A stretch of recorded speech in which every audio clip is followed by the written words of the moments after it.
magpare na.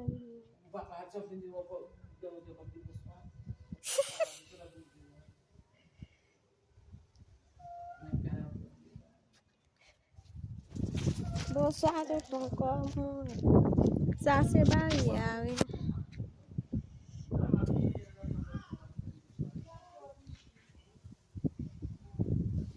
Sase bayaw. Sase piye kashi mo gatlo boa. Sase mo gua.